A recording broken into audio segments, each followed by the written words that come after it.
Muito boa noite, meus irmãos. Que a graça, a paz e o poderoso amor do Senhor seja com seu coração, não apenas hoje, mas em todo o tempo em que Ele o conservar aqui nessa terra, encarregado da missão a qual Ele mesmo tem confiado a cada um de nós.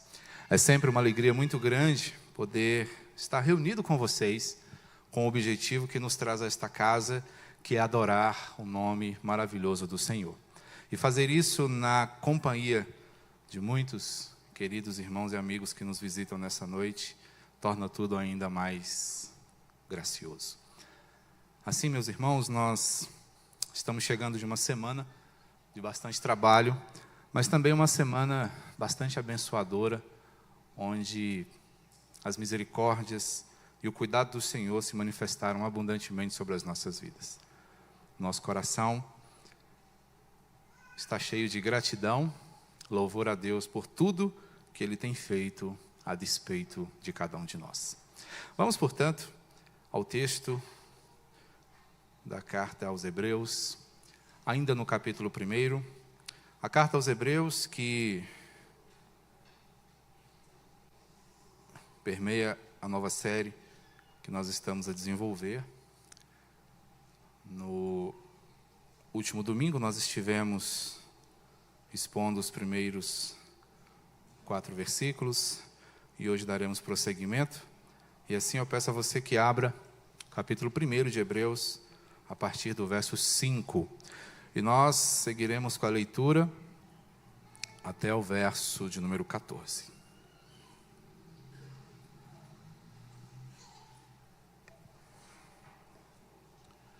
Aos Hebreus, capítulo 1,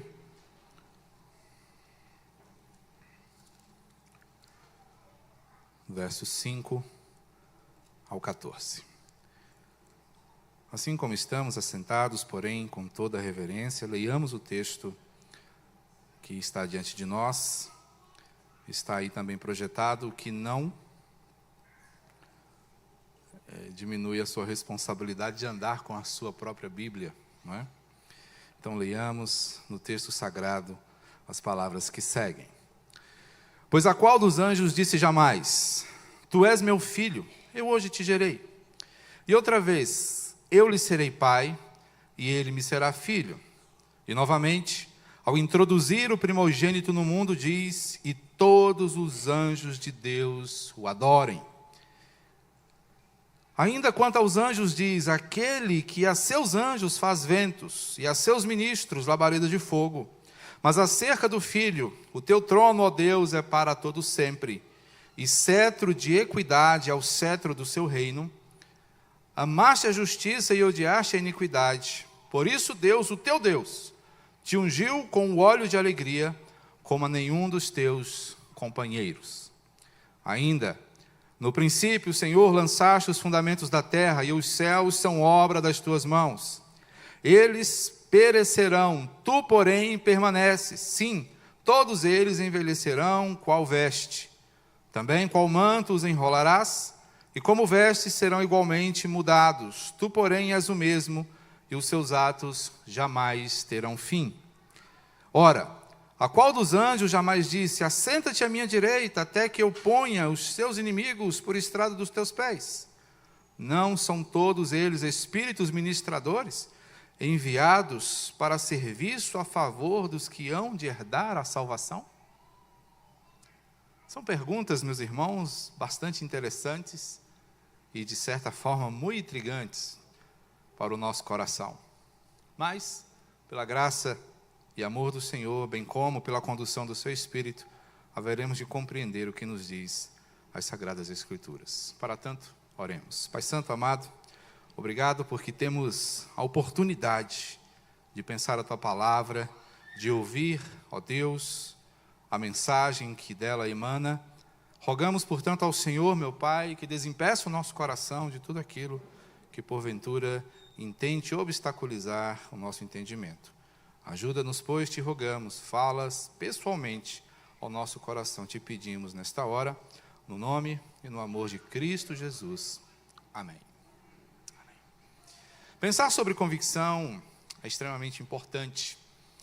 notadamente quando estamos a pensar na pessoa e na obra de Cristo Jesus, o qual é o centro daquilo que nós temos aprendido a chamar de cristianismo. Nesse viés, uma frase que é atribuída a John Wesley afirma o seguinte: quando eu era jovem e tinha certeza de tudo, após alguns anos, tendo cometido milhares de erros, eu não tinha a metade da certeza que possuía antes. No momento, não tenho certeza de nada, a não ser das coisas que Deus me tem revelado. Tal afirmação, meus irmãos, nos mostra onde está sediada a nossa segurança. É fato que buscamos estar seguros em diversos momentos, situações, ocasiões. Muitas vezes a nossa segurança está relacionada até mesmo com as pessoas que nos cercam. Também as posições que nós ocupamos são fontes para nós de alguma segurança. E estamos sempre a buscar condições para que possamos, em determinado momento da nossa vida, dizer: puxa, agora sim eu estou tranquilo. Mas à medida que nós caminhamos, meus irmãos, isso parece cada vez mais distante. E não que eu queira aqui arrebatar do seu coração toda e qualquer esperança, mas quero, juntamente com vocês, olhar para a fonte mais inequívoca de segurança que nós podemos encontrar nesta terra, que é Cristo Jesus. Nós estamos, meus irmãos, diante de um texto que é maravilhoso, porque ele destaca de forma intensa a centralidade da pessoa de Cristo em relação à vida daqueles que creram. Um livro especialíssimo, que foi escrito não se sabe por quem, embora tenhamos as nossas desconfianças, embora os estudiosos se debatam e dividam opiniões nesse sentido, mas para nós basta saber que ele é inspirado pelo nosso Senhor e, como tal, tem o objetivo de alcançar o coração do povo de Deus, a fim de que este continue firme a sua trajetória, a sua caminhada. Num primeiro momento, esse texto é endereçado aos judeus que se converteram, que haviam chegado de uma rotina de sacrifícios, cerimônias, todas muito profundas, carregadas de significado. E o primeiro século, como nós bem sabemos, não foi um tempo necessariamente carinhoso com o cristianismo. Ali muitas perseguições, muitas dificuldades, falsos mestres surgiram, instalando assim um contexto de insegurança profunda no que dizia respeito à fé. Alguns nesse emaranhado de situações desistiram, se dispersaram, outros ficaram na dúvida.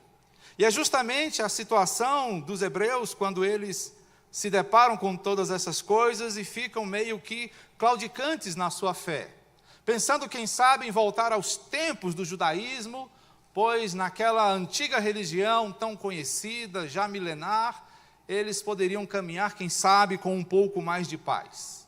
Assim o texto procura ir de encontro aos seus corações para que eles não abandonem a fé. Portanto, o autor tem o cuidado de fazê-los lembrados de tudo aquilo que eles conheceram e experimentaram, e também a não abandonar todas essas bênçãos. Por isso ele diz a esses corações: não desistam da fé, não retrocedam, não voltem para as sombras, mas vivam as promessas realizadas, cumpridas, das quais o Senhor lhes falou há tanto tempo. E é interessante, meus irmãos, que alguns elementos desta religião eram bem conhecidos por eles. Uma figura interessante é a dos próprios anjos. Depois, meus irmãos, de pensarmos nos primeiros 4 versos sobre a condição superior de Jesus como profeta, sendo ele agora o profeta definitivo, o profeta superior, o texto leva-nos a pensar na superioridade de Jesus em relação aos anjos. E é interessante entender que isso se dá pelo fato de que aqueles judeus convertidos sabiam muito bem quem eram os anjos, porque fora por intermédio deles que eles receberam a lei do Senhor. Era comum na sua fé, eles perceberem a figura de anjos que vinham trazer recados da parte do Senhor, que vinham ministrar aos seus corações. Tudo isso era muito próximo da sua história, e assim é mistério que eles entendam que, embora os anjos sejam criaturas maravilhosas, conforme a descrição do próprio Isaías, eles continuam sendo criaturas. E o Senhor é o próprio Senhor dessas criaturas. É importante destacar que os anjos são meros mensageiros que tiveram a grata oportunidade de entregar um recado da parte do Senhor. Mas não são eles nenhum tipo de Deus ou qualquer figura que mereça destaque, assim como a Cristo Jesus. São ministros, são serviçais e estão encarregados de cumprir, assim como nós, a vontade do Senhor. Por isso o texto vai nos apresentar, meus queridos, o Cristo definitivo. E é interessante que, nesse aspecto, reconheçamos a questão definitiva de Cristo Jesus como sendo Ele a palavra final, como sendo Ele a figura determinante, decisiva para tudo aquilo que diz respeito à nossa fé. Portanto, entender Cristo como sendo definitivo é fundamental para a boa saúde da nossa fé, para que nós possamos caminhar entendendo exatamente quem é Cristo e como tudo aquilo que dele deriva diz respeito à nossa vida e como devemos lidar com todas essas coisas. Porque a partir do capítulo 2, nós começaremos a perceber desdobramentos práticos, não é, para a nossa caminhada de fé. Mas se não entendermos a essência da nossa fé, a qual é uma pessoa, a saber, Jesus Cristo, isto não será possível. Por isso eu quero falar ao seu coração hoje sobre o Cristo definitivo, entendendo adequadamente a superioridade de Cristo sobre os anjos. E assim, meus irmãos, eu destaco primeiramente que o Cristo definitivo é Jesus, o Filho adorado de Deus. Observe aqui, nos versos 5 e 6, o que o texto nos diz. O capítulo, ou o trecho do capítulo que lemos aqui, meus irmãos, ele é uma espécie de recortes, não é, do Antigo Testamento, que vão nos mostrar, não é, de forma fundamentada o porquê das afirmações que o autor de Hebreus faz acerca de Jesus Cristo. Nos primeiros 3 versos, ele destaca, não é, a centralidade de Jesus, a sua condição superior, e aqui nesse segundo parágrafo, por assim dizer, ele vai contrastar Jesus com os anjos, e eles vão perceber, o objetivo é levar, não é, aqueles a quem a carta é endereçada, a perceber como Cristo é superior até mesmo aos anjos, que, como eu já disse, eram figuras carimbadas para o judeu, que eram reconhecidos por eles como seres iluminados e poderosos, mas não eram superiores a Jesus. E tudo isso se dá pela primeira razão que já foi elencada aqui, que Cristo é o Filho adorado. Eternamente gerado do Pai, Ele é aquele que goza de profundo relacionamento com Deus. O texto nos lembra aí, no verso 5, logo no seu início, que acerca de Jesus o Pai fala: Tu és meu filho, e eu hoje te gerei. E tal afirmação Ele jamais fez a nenhum anjo. Embora como criaturas, assim como nós também, os anjos podem ser chamados filhos de Deus, mas nenhum deles recebe a alcunha de o Filho de Deus, tal como Jesus recebe. Jesus, portanto, é aquele que goza de intensa comunhão com o Pai, de uma intimidade profunda, onde Ele mesmo afirma: eu lhe serei por Pai, e Ele me será por Filho. E isso sob a pena do profeta Samuel, lá no seu segundo livro, no capítulo 7, verso 14. Portanto, Jesus é aquele que está intimamente ligado ao Pai, possuindo com Ele a mesma essência. Ao passo que os anjos são enviados, não é, da parte de Deus, mas não são, assim como Jesus, o próprio Deus. Cristo tem na sua essência toda aquela mística da Trindade, onde Ele e o Pai são um. Algo que, embora nós saibamos e reconheçamos as afirmações que daí se delineiam, não conseguimos compreender cabalmente o mistério da Trindade. Mas não é para nós nenhum segredo, ou não há nenhuma dificuldade em reconhecer que Ele e o Pai são a mesma pessoa, que possuem, portanto, a mesma essência, que estão intrincados um no outro, que possuem uma intimidade tamanha, da qual se obtém todo exemplo para as nossas próprias perspectivas de comunhão. Ele é chamado pelo Pai como o primogênito. E a ideia de primogenitura aqui, meus irmãos, é de um herdeiro designado. O primogênito, numa compreensão inicial, diz respeito àquele que é nascido primeiro. Mas nem sempre esse é o caso. Não é apenas uma posição cronológica, né, no nascimento dos filhos. Mas o primogênito pode ser aquele a quem é dada a maior honra, a quem é dada a responsabilidade de conduzir a família. Cristo é esse, meus irmãos, que recebe da parte do Senhor primogenitura eterna, sendo, portanto, o herdeiro designado por Deus, sendo honrado pelo próprio Senhor, obtendo para si, portanto, a primazia de todas as coisas. Novamente, ao introduzir o primogênito no mundo, diz: e todos os anjos de Deus o adorem. Portanto, ele é digno de toda adoração.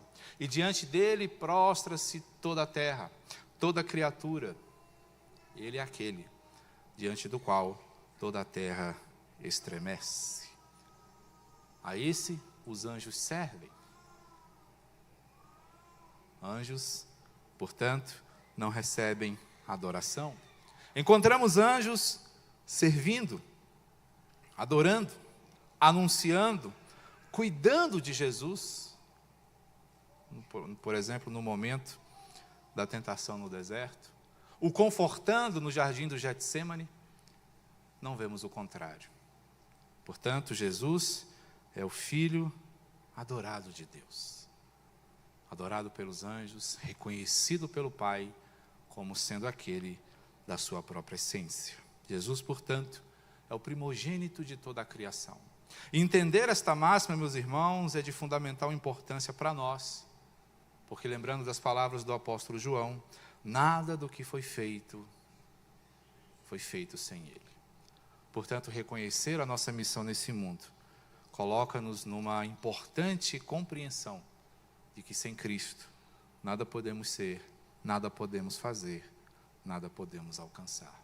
Cristo, portanto, é fundamental para a nossa vida e por esta razão Ele é definitivo.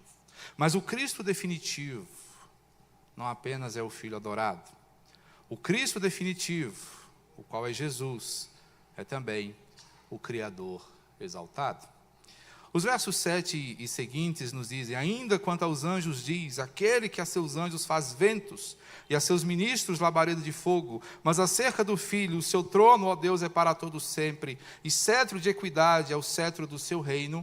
Amaste a justiça, odiaste a iniquidade, e por isso Deus, o teu Deus, te ungiu com óleo de alegria, como a nenhum dos teus companheiros, e ainda, no princípio, Senhor, lançaste os fundamentos da terra, e os céus são obra das suas mãos. Eles perecerão, tu, porém, permaneces. Sim, todos eles envelhecerão qual veste, e também qual manto os enrolarás, e como vestes serão igualmente mudados. Tu, porém, és o mesmo, e os teus anos jamais terão fim. Esses versos, meus irmãos, nos lembram acerca da eternidade de Cristo Jesus. É interessante que pensar em anjos como criaturas nos leva a entender que um dia eles tiveram começo. O que não podemos afirmar acerca de Jesus, porque sendo eternamente gerado, Ele sempre esteve, Ele sempre foi, Ele continua sendo e assim será por toda a eternidade. Tudo mais tem início e tem fim, mas Cristo Jesus é para sempre, eternamente. Amém. Logo Ele é Senhor dos anjos, os quais estão às suas ordens, cumprem os seus mandados, estão à sua disposição. Assim como os elementos de toda a terra estão à disposição de Cristo Jesus, os seus anjos também. São criaturas elevadas, é verdade, porém ainda são criaturas. Portanto, comparar Jesus com anjos é extremamente equivocado. Mas no contexto, meus irmãos, da escrita da carta, muitos queriam voltar às antigas práticas. E o autor se vale desse ponto para dizer, puxa vida, vocês vão deixar de adorar o Criador para adorar a criatura. Cada um deles teve um papel no seu tempo e o objetivo era mostrar o que está acontecendo, era conduzir-nos ao que estamos experimentando. E agora, depois de experimentar a graça, depois de conhecer a Cristo Jesus, de provar o seu poder, vocês voltarão? Vocês retrocederão? Vocês abandonarão tudo aquilo que Ele trouxe? Meus irmãos, tal postura não está distante de nós atualmente. Quantas vezes nos envolvemos em dilemas, pensando em desistir, pensando em abandonar a fé, refletindo, muitas vezes, demoradamente, pesadamente, se vale a pena continuar sendo fiel, se vale a pena continuar crendo, se vale a pena fazer parte de uma igreja, se compensa tanta luta, tanto trabalho, tanto esforço para bem relacionar-se. São dilemas, meus irmãos, que não estão distantes nem mesmo do coração dos pastores. Quantas vezes ficamos pensando nas lutas que são travadas, nos embates que são desenvolvidos, nas diversas esferas, muitas vezes que extrapolam até mesmo o âmbito do conselho, e perpetram presbitérios, sínodos, e chegam muitas vezes até o nosso Supremo Concílio. Os dilemas, meus irmãos, para o cristão, não são pequenos, são constantes, são intensos e muitas vezes pesados. Certamente na sua cozinha, no seu escritório, no seu carro, você também se vê perdido com esses pensamentos, calculando, pensando em como você talvez poderia fazer melhor, ou se tem valido a pena, ou se você já esgotou todas as suas possibilidades. Mas entender Cristo como sendo o Criador e exaltá-lo como tal, meus irmãos, nos coloca na condição de dependentes dele, entendendo-o como Rei e soberano sobre as nossas vidas, o qual é vitorioso. Salmo 45, versos 6 e 7 vai dizer, o teu trono, ó Deus, é para todo sempre, é cetro de equidade. Há unção, há perspectiva, há propriedade no teu reinado, na tua condução. Portanto, se o Senhor é esse tipo de rei seguro, por que nós haveríamos de titubear? Por que nós haveríamos de duvidar? Por que nós haveríamos de desistir? Se Ele venceu, se Ele está hoje reinando, como disse que estaria, por que nós esqueceríamos das suas promessas? Por que nós duvidaríamos do seu amor? Ao reconhecermos, meus irmãos, Cristo como nosso Senhor, tais verdades precisam capitanear nossos pensamentos, para que firmes nesse amor, que é incomensurável, possamos seguir, possamos prosseguir, possamos avançar e possamos, assim como Ele, vencer. Esse Criador exaltado é o poderoso artífice de toda a terra. O texto destaca para nós, de forma até delongada, versos do Salmo 102, os quais nos fazem lembrar que Ele estava lá no princípio, que Ele lançou os fundamentos, que Ele idealizou tudo junto ao Pai. Portanto, aquilo que nos surpreende não o surpreende. Aquilo que nos assusta não lhe causa medo. Aquilo que nos pega de surpresa está sob o controle absoluto das suas mãos, porque Ele é eterno. É como se afirma, no estudo da Trindade, Ele é Deus de Deus. Senhor absoluto, Senhor de todas as coisas, portanto, Senhor da sua vida, que te conhece, que te acompanha, que te sustenta, que te protege, que te exorta, te encoraja, te disciplina, te conserta, te sustenta.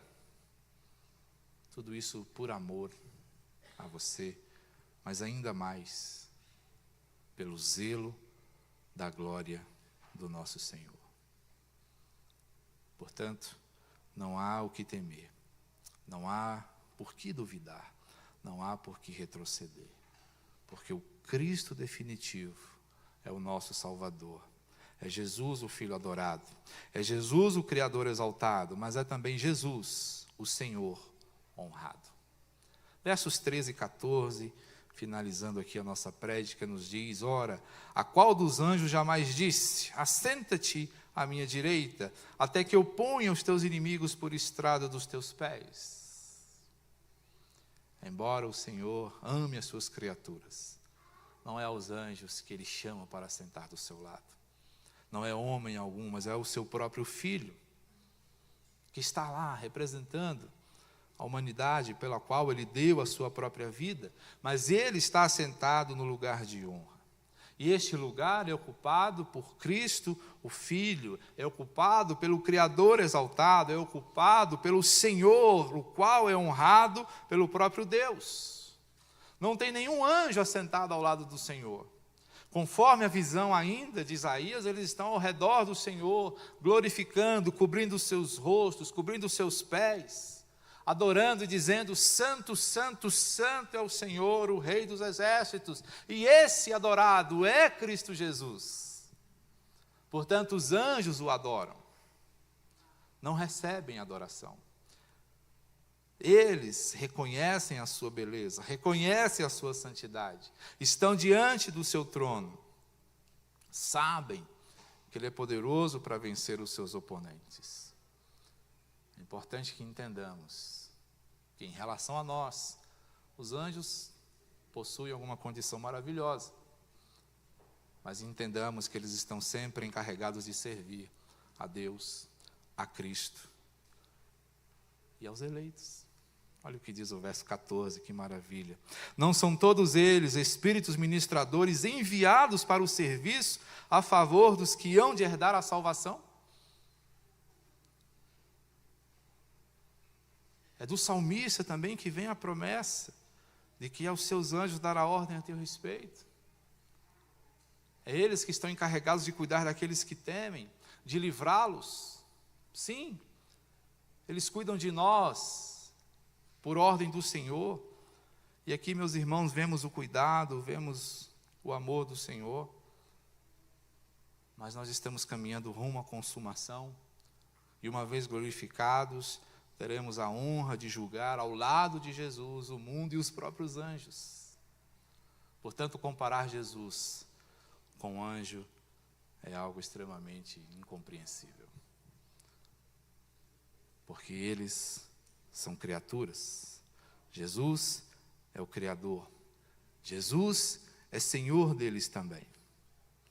É Paulo quem nos lembra que julgaremos os anjos em 1 Coríntios 6,3.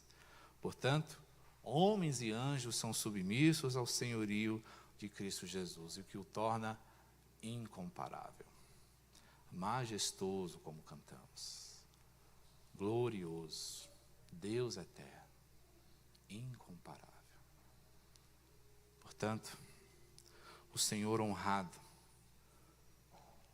deve assim ser, não apenas pela boca de anjos, mas deve ser honrado, meus irmãos, em nossas vidas, e honramos a Cristo quando lhe damos o lugar de honra também em nosso coração, quando o reconhecemos como Senhor da nossa própria história, quando tudo o que fazemos para glorificar e honrar o seu próprio nome, quando tudo o que fazemos tem como objetivo dar testemunho do serviço que prestamos a Ele, da compreensão que alcançamos de sua mensagem, do valor que damos aos seus ensinos.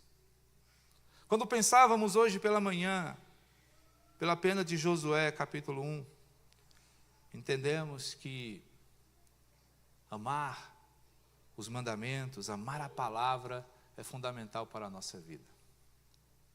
Portanto, quando o Senhor diz: este é o meu filho, a ele ouvi, Ele não está falando da boca para fora. É desejo do Senhor que você escute a voz de Cristo. É desejo do Senhor que você entenda a sua mensagem. É desejo do Senhor que você o reverencie todos os dias da sua vida. É desejo do Senhor que você entenda que sem Cristo, de fato, nada é possível fazer, a começar pelo cristianismo. Cristianismo sem Cristo é mera religião. Mas quando entendemos quem é Jesus, começamos a praticar fé verdadeira. E fé verdadeira é capaz de transformar o mundo, porque transforma o meu próprio coração. Que Deus assim nos abençoe, meus irmãos. E que Cristo seja definitivamente o Senhor das nossas vidas.